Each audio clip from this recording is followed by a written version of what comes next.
अध्यक्षा महोदय, हर नव वर्ष देश के नागरिकों के लिए एक आशा का किरण होता है, लेकिन पिछले 50 दिनों में जो घटनाएं हमारे देश में घटी हैं, चाहे आतंकवादियों के द्वारा पठानकोट में घुसपैठ करके देश की एकता और अखंडता पर प्रश्न लगाने की कोशिश की गई, जिस पर इस सरकार की विफलताएं भी उजागर हुई हैं, चाहे एक विश्वविद्यालय में एक मासूम छात्र को आत्महत्या करने के लिए निर्भर इस सरकार के द्वारा किया गया, चाहे दूसरे विश्वविद्यालय में छात्रों के ऊपर राष्ट्रद्रोह का इल्जाम लगाया गया। आज ये मूल प्रश्न हम सबके सामने है कि सरकार का कर्तव्य क्या है कि लोकतंत्र के सिद्धांतों का हिफाजत करना और नागरिकों के कल्याण के लिए एक नई सोच विचारधारा अर्जित करना। और ये अतिशयोक्ति नहीं होगी अगर अध्यक्षा महोदय मैं कहूं कि ये सरकार का उत्तरदायित्व तो नहीं बनना चाहिए, ये तो सरकार का धर्म बनना चाहिए। लेकिन पिछले 2 वर्षों में जो हमने देखा है कि एक असहिष्णुता का वातावरण पूरे देश में, विरोधाभास को कुचलने की हर संभव प्रयास और एक ऐसा वातावरण देश में निर्मित किया गया है जहां हर नागरिक और इंसान अपने आप को सुरक्षित नहीं समझता। पिछले सत्र में अध्यक्षा महोदय हमने संविधान के निर्माता बाबा साहब अंबेडकर की 125वीं जयंती मनाई थी। 25 नवंबर संविधान दिवस के रूप में हमने मनाया था।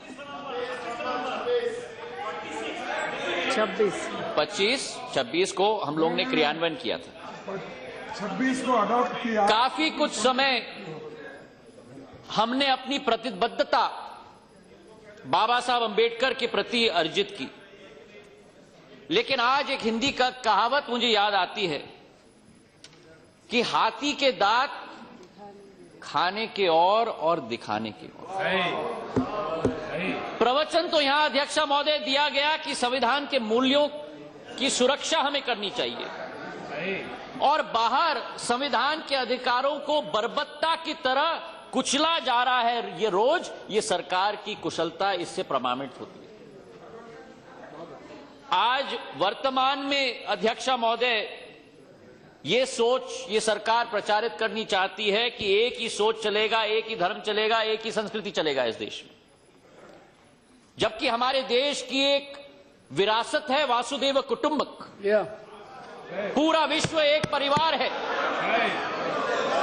और उसमें ये संकीर्ण विचारधारा नहीं चलेगी अध्यक्षा महोदय। एक व्यापक दृष्टिकोण हमें अपनाना ही होगा और ये मैंने अध्यक्षा महोदय पहले भी कहा है कि हमारा देश एक गुलदस्ता है जिसमें हर जाति हर धर्म के फूल की सुगंध पूरे विश्व में उजागर होगी। ये हमारी देश की विशेषता है। प्रधानमंत्री महोदय ने कई बार देश के नौजवानों के बारे में संदर्भ दिया है।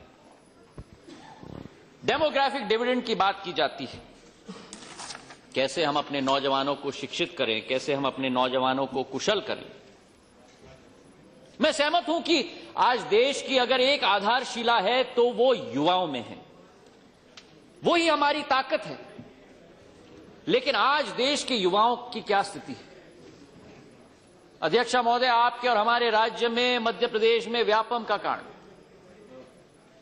पंजाब में ड्रग्स पूरी तरह से प्रादेशिक स्तर पर व्यापक, एफटीटीआई की संस्था पर लोगों की आवाज को बंद की जा रही है,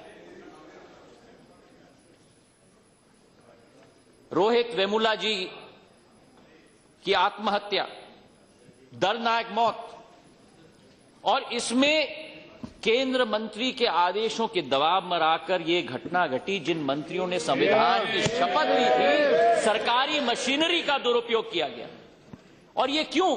ये इसलिए क्योंकि अगर कोई विचारधारा आप और मुझसे भिन्न हो तो उस विचारधारा को कुचला जाना चाहिए। यही इस सरकार की सोच है। रोहित वेमुला जी, ये सरकार की एक ही सोच है अध्यक्षा महोदय, और अंग्रेजी में कहावत है कि इट्स ईदर माय वे और द हाईवे। रोहित ने अपने आत्महत्या के पत्र में एक वक्तव्य दिया था और मैं कोट करूंगा, My birth is my fatal accident. I can never recover from my childhood loneliness, the unappreciated child from my past. Unquote. इस वाक्य को हमें अपने दिल में बार बार दोहराना होगा। कार्ल सगान की तरह यह विज्ञान का लेखक बनना चाहता था। इनकी मां एक दर्जी, इनके पिता एक सुरक्षाकर्मी। अपने जीवन की कमाई के आधार पर इस नौजवान को हैदराबाद सेंट्रल यूनिवर्सिटी में अपने पीएचडी परस्यू करने के लिए एडमिशन दी गई। लेकिन इस नौजवान ने अध्यक्षा महोदय एक गलती की है। उसने एक गलती की है कि जो वो सोचता था उसे व्यक्त करने की साहस उस नौजवान ने रखी। एक जोशपूर्ण छात्र था, अनेक मुद्दों पर चर्चा करता था, बाबा साहब अंबेडकर जी की चर्चा करता था, बीफ बैन पर, सांप्रदायिक दंगों के आधार पर। हां, और आंदोलन और झगड़े अध्यक्षा महोदय विश्वविद्यालय, किसी भी विश्व के विश्वविद्यालय का एक महत्वपूर्ण अंग होता है। पर चाहिए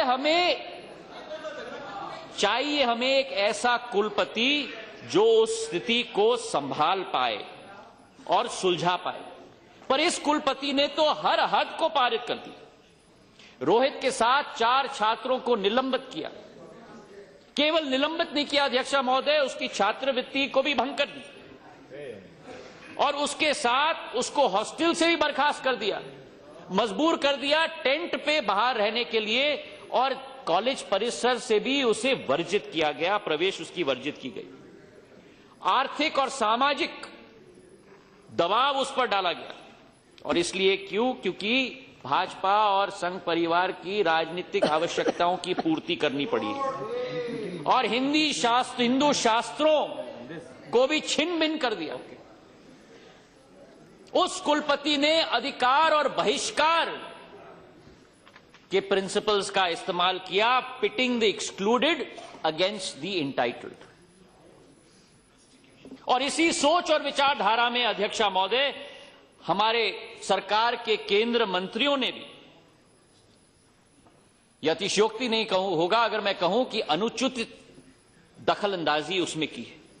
हमारे मंत्री दत्ता रे साहब ने क्या कहा अपनी चिट्ठी में रोहित के बारे में, and I coat, casteist, extremist, anti national. What is anti national? एक नौजवान छात्र के बारे में। और उसके बाद अध्यक्षा महोदय, उसके बाद हमारी मानव संसाधन मंत्री स्मृति ईरानी जी 4 महीनों में 5 चिट्ठियां लिखी गई कि जल्द से जल्द तुरंत कार्रवाई होनी चाहिए। अध्यक्षा महोदय, मैं विवश हूं पूछने के लिए सदन में, क्या बाबा साहब अंबेडकर के राह में चलना राष्ट्रद्रोह का राह है? इस प्रश्न का उत्तर हमें इस संसद में देना होगा। पूरे प्रशासनिक अमले का दुरुपयोग किया गया ताकि संघ परिवार की नीति और कार्यक्रम सफल हो पाए। और असलियत यह है कि कुछ छात्रों के खिलाफ पूरा भारत सरकार का पहाड़ टूट पड़ा। हमने कभी भी इतिहास में किसी भी विश्वविद्यालय में नहीं देखा है कि भारत सरकार का इतना हस्तक्षेप हो एक विश्वविद्यालय के कार्यप्रणाली के आधार पर। बाबा साहब अंबेडकर जी ने हमें क्या सिखाया? उन्होंने कहा, शिक्षित हो,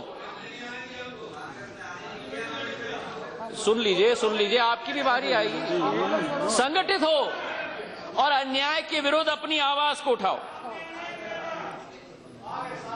और एक तरफ यह सरकार बाबा साहब अंबेडकर की मूल्यों की प्रचार कर रही है और बाहर जाकर दलितों के ऊपर अत्याचार कर रही है। ये इनकी कथनी और करनी में अंतर। और अध्यक्षा महोदय, असलियत इस सरकार की, इनका पर्दाफाश धीरे धीरे जरूर हो रहा है। मुझे तो आश्चर्य हुआ, हमारे प्रधानमंत्री साधारण तौर पर हर मुद्दे पर ट्वीट करते हैं, लेकिन इस नौजवान छात्र के आत्महत्या पर 5 दिन बाद इन्होंने चुप्पी तोड़ी। 5 दिन बाद, और वो भी जब ये एक विश्वव्यापक मामला बन चुका।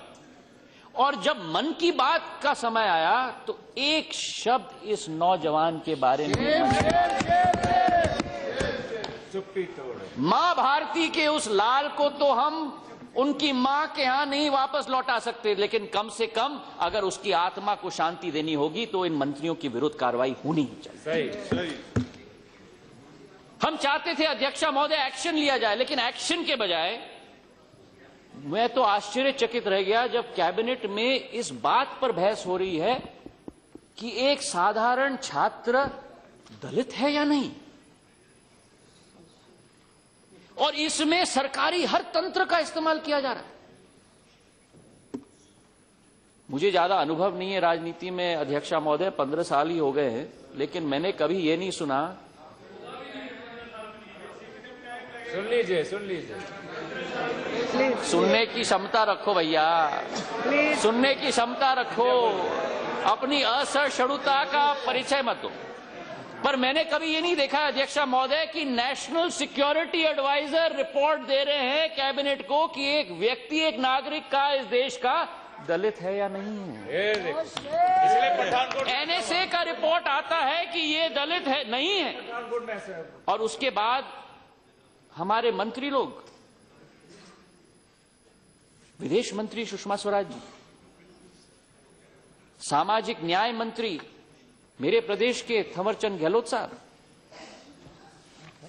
अनुसूचित जनजाति मंत्री जुएल ओरम साहब, एक के बाद एक वक्तव्य और टीवी इंटरव्यू दे रहे हैं कि ये रोहित दलित नहीं है, नहीं है, नहीं है। क्या ये मूल्य रह गया हमारे देश में एक नागरिक के जीवन का, कि आर्ग्यूमेंट चल रहा है कि व्यक्ति दलित है या न हो, और अगर हम मान भी लें 1 मिनट के लिए अगर वो दलित नहीं था, चाहे वे वडेरा जाति के थे, ओबीसी में आते थे, जिसमें भी आते थे, क्या उससे हमारे मंत्रियों की दुष्कर्म पर कमी पड़ेगी? और क्या ये मूल्य सिद्धांत रह गए हमारे देश में कि जाति के आधार पर हम कहेंगे कि किसी व्यक्ति के जीवन की कीमत रह गई या नहीं, और हम शोक जता पाएंगे या नहीं? और ये प्रश्न ये सरकार को आज जवाब देना होगा। अध्यक्षा महोदय, कल हमारे राष्ट्रपति जी ने अपने अभिभाषण में कहा, एंड आई कोट, कि पॉलिटिकल डेमोक्रेसी कैनॉट लास्ट, गलत शब्द हो तो मैं बाद में देख लूंगी ji, political democracy cannot last unless there lies at the base of it a social democracy. और आज ये वास्तविकता है कि दलित और अल्पसंख्यक छात्रों के विरुद्ध भेदभाव हमारे संस्थानों में हो रही है। अगर हैदराबाद सेंट्रल यूनिवर्सिटी की हम बात करें, हैदराबाद सेंट्रल यूनिवर्सिटी में अध्यक्षा महोदय, आज जब कोई भी विद्यार्थी प्रशासनिक मामले के लिए जाता है जो दलित हो, उसे बाहर खड़ा रहने को कहा जाता है। अनुसूचित जाति जनजाति के छात्रों को गाइड मिलने के लिए अधिक समय लिया जाता है, और इतना कि वहां के प्रोफेसर ने स्वयं अपने वक्तव्य में कहा है, assistant professor of mathematics at the university, these are not suicides but institutional murders. They are the fallout of discriminatory caste-based interactions in classrooms and hostels.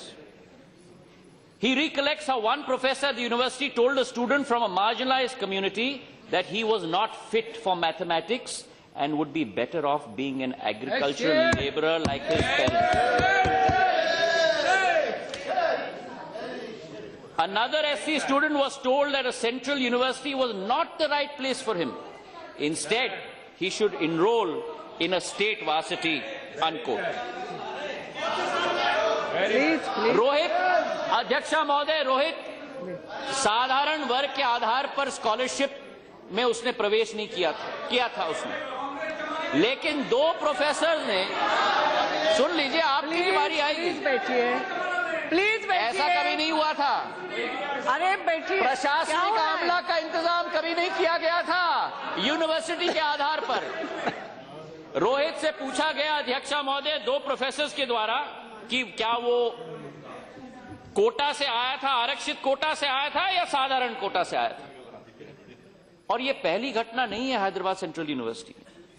पिछले 6 सालों में 3 दलितों ने अत्याचार किया था, आत्महत्या किया था। सुन लीजिए, बैठिए ना। 3 न्यायिक जांच बैठाई गई थी और उस समय कहा गया था कि हैदराबाद सेंट्रल यूनिवर्सिटी दलितों के लिए उपयुक्त नहीं है। और इसके बावजूद हमारी मानव संसाधन मंत्री स्मृति ईरानी जी टीवी पे जाती हैं और कहती हैं, I quote, that this is not a Dalit versus non Dalit issue, unquote. कोई कामना हम करें, आशा करें, कोई एक्शन लिया जाए वो तो अलग, लेकिन सरकार ने इस घटना से पूरा अपना पल्ला झाड़ दिया। रोहित ने कहा था कि my birth is my fatal accident. अध्यक्षा महोदय, हम अपने मां बाप को नहीं चुनते, हम अपने जाति को नहीं चुनते इस देश में, लेकिन केवल इस सरकार के कार्यकाल में एक दलित के रूप में पैदा होना एक फेटेलिटी और एक्सीडेंट है, जो एक आदमी को अधिक असमानता और क्रूरता के साथ अपने जीवन जीने के लिए विवश कर देती है और या तो समय के पहले मौत का रास्ता अपनाने के लिए कर देती है। विश्वविद्यालय का उद्देश्य क्या है? क्या उद्देश्य है कि हम अटेंडेंस दें? क्या हम उद्देश्य है कि हम परीक्षा दें?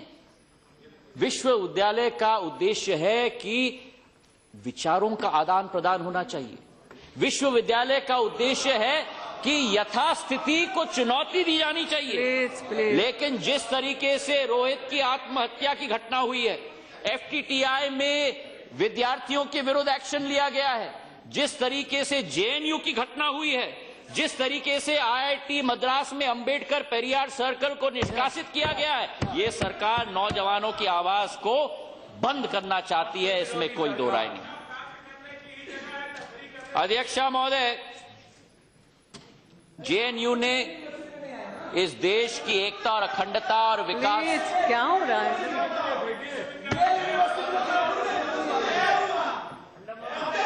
मेरे भाई सांसद इतने उत्तेजित क्यों हो रहे हैं? सुन लीजिए, अपने जवाब में आप जवाब दे दीजिए जो भी देना। असहिष्णुता का परिचय मत दो, सुन लो बाबा। जेएनयू ने इस देश की विकास और प्रगति में बहुत योगदान अध्यक्षा महोदय दिया। मेरा सबसे निवेदन है, don't take it something political या कुछ। अगर विश्वविद्यालयों में कुछ हो रहा है तो सबको सीरियसली सोचना है इस बारे में। प्लीज, ये कमेंट्स करने से नहीं होना चाहिए। Absolutely right, very good. ये आदिवासी दलित का अध्यक्षा महोदय, ऐसा भी मत बोलो, सबने सोचना है। मैंने कहा अध्यक्षा महोदय, दलित ने सोचना, किसने सोचना, no, all of us have to think. अध्यक्षा महोदय, जब अनुशासनात्मक घटना के लिए एक उच्च स्तरीय जांच कमेटी गठित हुई है, तो क्या सरकार को उसके परिणाम के लिए इंतजार नहीं करना चाहिए? गृह मंत्रालय के आदेश पे दिल्ली पुलिस कैंपस में चली गई और जिसको चाहे उनको अरेस्ट कर दिया, और आंतरिक प्रक्रिया को राख में ताक पर रखकर, अध्यक्षा महोदय, आंतरिक प्रक्रिया को ताक पर रखकर उस संस्थान को पूरी तरह से नष्ट करने की कोशिश रह गई है। नारे लगे और उन नारों का समर्थन मैं समझता हूं इस देश का कोई भी वासी नहीं कर सकता, कोई भी वासी नहीं कर सकता। अगर इस देश, अगर सुनने की क्षमता तो रखो, सुनने की क्षमता तो रखो, मेरी बात सुनोगे तभी तो समझोगे। Madam, I am not yielding. Madam, I am not yielding. Bidhuri ji, बैठ जाओ, बैठ जाओ, बैठ जाओ। चिल्लाने के लिए बाहर आपके पास बहुत समय है, आप बैठ जाओ। बहुत समय है आपके पास बाहर, और आपकी क्षमता भी बहुत है, आपकी आवाज की क्षमता भी बहुत है, आपकी आवाज की क्षमता भी बहुत है। अध्यक्षा महोदय, उन नारों का समर्थन मैं समझता हूं कि इस देश का कोई वासी नहीं कर सकता। उसकी जितनी कड़ी की उतनी जितनी भी हम कड़ी आलोचना करें वो कम है। लेकिन 8 छात्रों के नारों के अनुसार 8000 छात्रों के विश्वविद्यालय पर कलंक लगाना, इससे बुरी बात इस देश में नहीं हो सकती। अध्यक्ष महोदय, मंत्री उस यूनिवर्सिटी से योगी आदित्यनाथ जी ने किसी भी विश्वविद्यालय के अंग अंग को राष्ट्रद्रोह का नाम देना, इससे ज्यादा कोई अनुचित बात नहीं हो सकती। अध्यक्ष महोदय, वो जरा शांत हो जाएं। बैठिए ना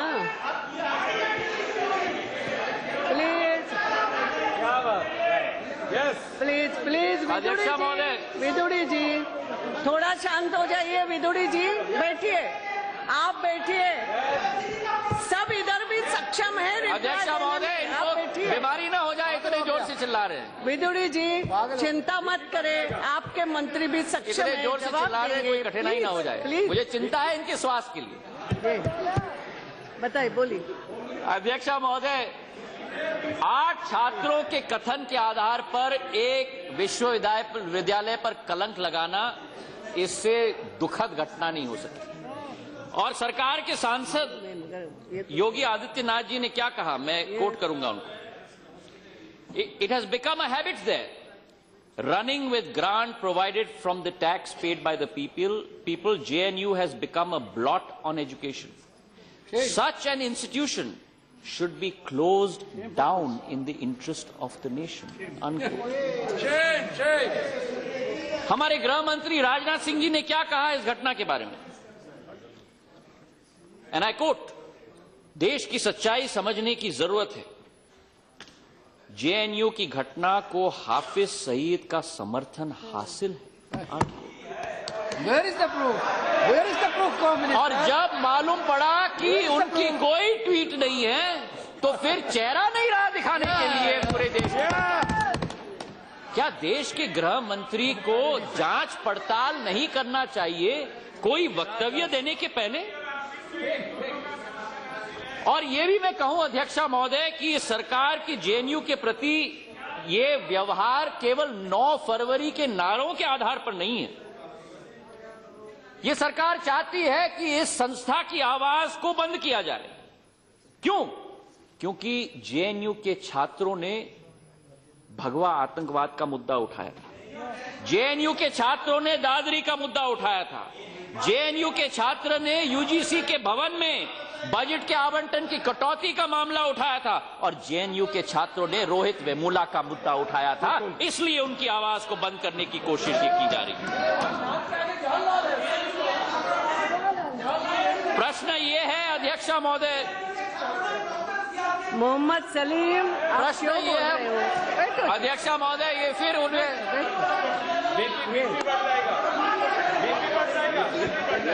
यू आर ऑल्सो इंस्टिगेटिंग।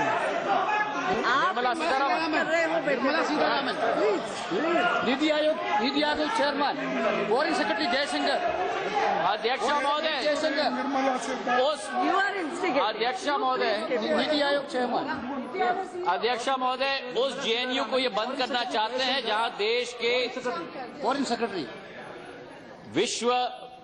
विदेश सचिव जयशंकर जी उस संस्था से आते हैं, निर्मला सीतारमण जी उस संस्था से आती हैं, नीति आयोग के चेयरमैन उस संस्था से आते हैं, सीताराम येचुरी जी उस संस्था से आते हैं। और ये इनकी सोच और विचारधारा है। और मुझे तो इतना आश्चर्य हुआ अध्यक्ष महोदय, जब इन छात्रों के विरुद्ध सिडिशन की चार्ज लागू की गई। और वास्तविकता क्या है अध्यक्ष महोदय, उन नारों की हम कड़ी आलोचना करते हैं, विरोध करते हैं, इसमें कोई दो राय नहीं। जिन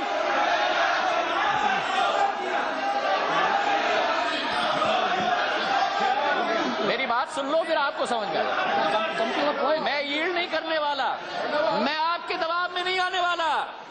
आप मेरे आवाज आवाज को बंद नहीं कर सकते संसद के अंदर। जो मुझे कहना है आपको सुनना ही होगा। सम्मान पूर्वक मैं आपसे निवेदन करना चाहता हूं, सम्मान पूर्वक। आप मुझसे बुजुर्ग हैं, मैं सम्मान पूर्वक आपसे निवेदन। प्लीज क्या है? अब आप फिर उठ गए, आप उठे रहिए, आप बैठिएगा मत। विदुड़ी जी आप अध्यक्षा महोदय, मैं भी उन नारों की हम जितनी आलोचना करें वो कम है, लेकिन केवल नारे देना अपराधीकरण की श्रेणी में नहीं आता और राजद्रोह की श्रेणी में नहीं आता।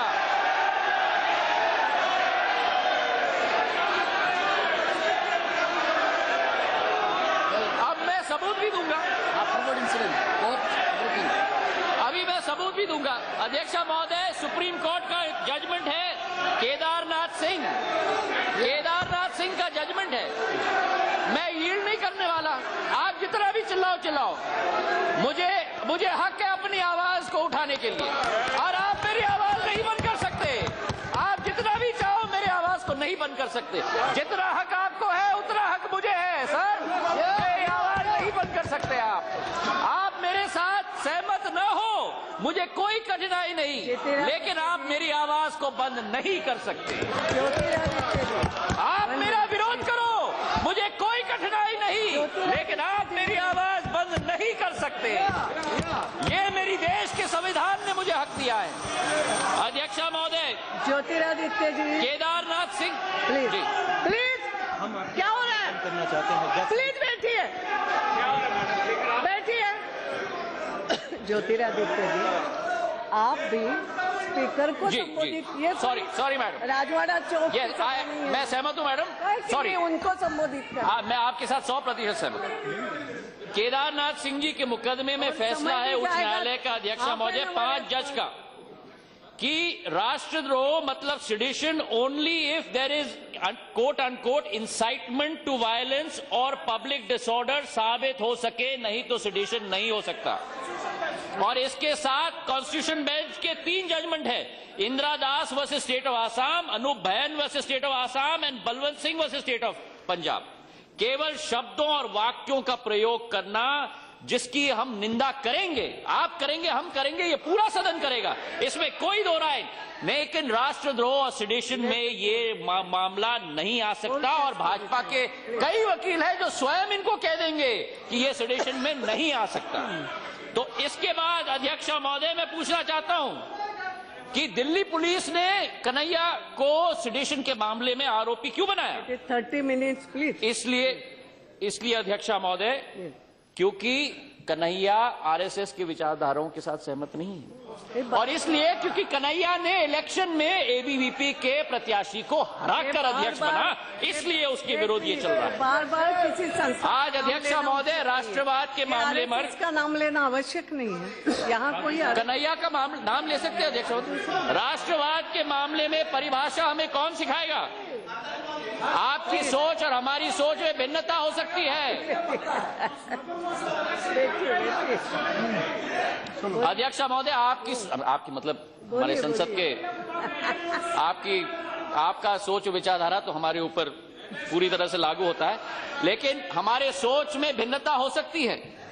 जैसे कि मैं कहूं कि जो साक्षी महाराज जी ने कहा नाथूराम गोडसे देशभक्त है, मैं कह सकता हूं कि वो राष्ट्रद्रोह के मामले में आना चाहिए। कन्हैया के ऊपर आपने राष्ट्रद्रोह लगा दिया, लेकिन यहाँ राष्ट्रद्रोह लगाने के लिए आप तैयार नहीं। जिसने हमारे राष्ट्रपिता का कत्ल किया उसको राष्ट्रभक्त कहा जाता है, उसमें कोई कठिनाई नहीं। तो इसलिए अध्यक्षा महोदय, ये बात हमें सुनिश्चित करना होगा, जो कन्हैया जो जिसने कहा और उसके बिना सबूत उसे अरेस्ट किया गया, वीडियो जो दिखाया गया है जिसमें छेड़छाड़ की गई है, और उस रिपोर्टर जी न्यूज के उसने स्वयं इस्तीफा दिया है, विश्व दीपक, और उसने स्वयं कहा है, ना quote, the video which had no Pakistan जिंदाबाद slogans in it, we played it repeatedly to spread madness. How did we establish that Kanhaiya and his associates were chanting slogans when all we heard were voices coming from the darkness? Our biases made us hear Bharatiya Court Zindabad as Pakistan Zindabad, unquote. तो जिस व्यक्ति के विरोध कोई सबूत नहीं, उसको आपने राष्ट्रद्रोह में अरेस्ट कर दिया। कोर्ट में पेशी की जा रही है। 20 गाड़ियों का काफिला है पुलिस का, पुलिस कर्मी सब बैठे हुए हैं। वो निकलता है गाड़ी से, पत्रकारों को पीटा जाता है, उसको पीटा जाता है, वकीलों को पीटा जाता है, और पुलिस मूर्ख दर्शक के रूप में खड़ी हुई है, साइलेंट स्पेक्टेटर, मूर्ख दर्शक के रूप में खड़ी हुई है अध्यक्ष महोदय। और इसके जो लोग हैं, विक्रम सिंह चौहान और यशपाल सिंह, जो भाजपा के समर्थक हैं, वो क्या कहते हैं? वे कहते हैं अध्यक्ष महोदय, कोर्ट डर गए वो कोर्ट करते हैं, साले को मारेंगे हम, पेट्रोल बॉम्ब भी लेके आऊंगा मैं, कुछ भी मुकदमा लगे, मर्डर का भी लगेगा, छोड़ूंगा नहीं मैं जेल जाऊंगा। अगर अरेस्ट हुआ तो मैं कन्हैया वाले जेल में जाना चाहता हूं, साले को वहीं जाके मारूंगा। सच बताऊं, पुलिस हमें फुल सपोर्ट कर रही थी,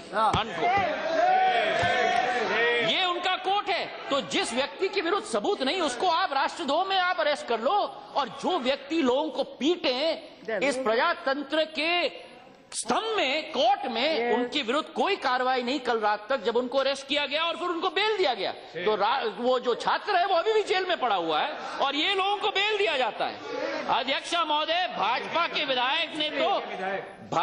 विधायक ने तो कमाल कर दिया। ओपी शर्मा जी ने अमीक जमाल सीपीआईएम के कार्यकर्ता को पटक के जमीन पर उसको मारा गया, और क्या कहते हैं वे कहते हैं कि मैं गोली भी मार देता अगर बंदूक होती। कोई माँ को गाली देगा तो क्या उसे मारेंगे नहीं? और आज भाजपा की सरकार इन लोगों के विरुद्ध कोई कार्रवाई नहीं कर रही।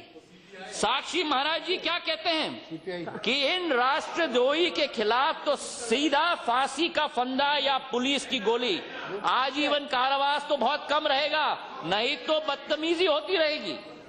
और इसके साथ सरकार के विधायकगण अनेक प्रांतों से, कैलाश चौधरी भाजपा के विधायक राजस्थान, कहते हैं राहुल गांधी देशद्रोही है, राहुल गांधी देशद्रोही है, उनकी गोली से उड़ा देना चाहिए, भारत माता की ओर उंगली उठा। और आज सरकार, अध्यक्ष महोदय, संसद में एक सांसद के विरुद्ध ऐसे शब्द उपयोग किया जाए और सरकार मूक दर्शक के रूप में आज खड़ी हुई है। क्या ये हम लोगों का लोकतंत्र है? क्या ये हमारे नियम है? क्या ये हमारी परंपरा है? आज परंपराओं की बात की जाती है अध्यक्ष महोदय, और कहा जाता है कि जो कांग्रेस का स्वर्ण इतिहास है राष्ट्रभक्ति का, हमारे प्रधानमंत्रियों ने अपने जीवन का बलिदान दिया है, सरदार बेअंत सिंह पंजाब ने अपने जीवन का बलिदान दिया है, वीसी शुक्ला जी ने अपने जीवन का बलिदान दिया है, और आज ये सरकार हमको राष्ट्रभक्ति की सोच और विचारधारा देने वाली है। वो सरकार, मैंने कहा प्रधानमंत्री लोग, इंदिरा जी और राजीव जी दोनों ने, ये सरकार अध्यक्ष महोदय जो नाथूराम गोडसे के उत्तराधिकारी हैं विचारधारा के, और 52 वर्ष आरएसएस के कार्यालय में झंडा नहीं लगा, एक आत्महत्या हुई और कुलपतियों की मीटिंग बुलाई गई कि 207 फुट पर भारत का झंडा फहराना चाहिए हर सेंट्रल यूनिवर्सिटी में। क्या मजाक है अध्यक्ष महोदय। दिल्ली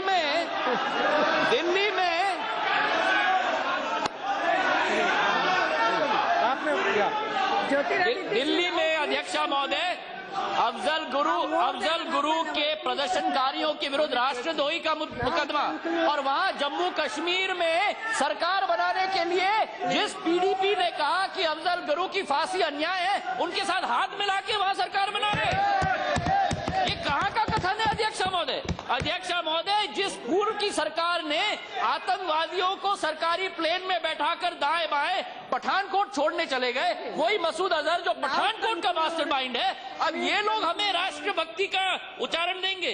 अंत में अध्यक्ष महोदय, मैं यही कहना चाहता हूं कि हर साल नए नारे निकलते हैं। पिछले साल डिजिटल इंडिया और मेक इन इंडिया, इस साल स्टार्टअप इंडिया और स्टैंड अप इंडिया। असलियत है कि आज हमारे नौजवान को चाहिए सम्मान, live and let live in India. प्रधानमंत्री जी ने कहा कि 4D, आखिरी अध्यक्ष महोदय, 4D की मंत्र, D for democracy, D for demography, D for demand, D for deregulation.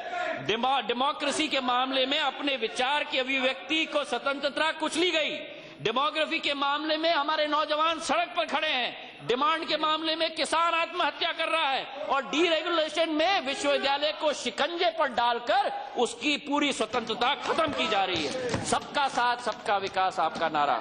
आज देश का नागरिक विवश होकर सड़क पर खड़ा है, पूछ रहा है किसका साथ और किसका विकास। धन्यवाद अध्यक्ष महोदय।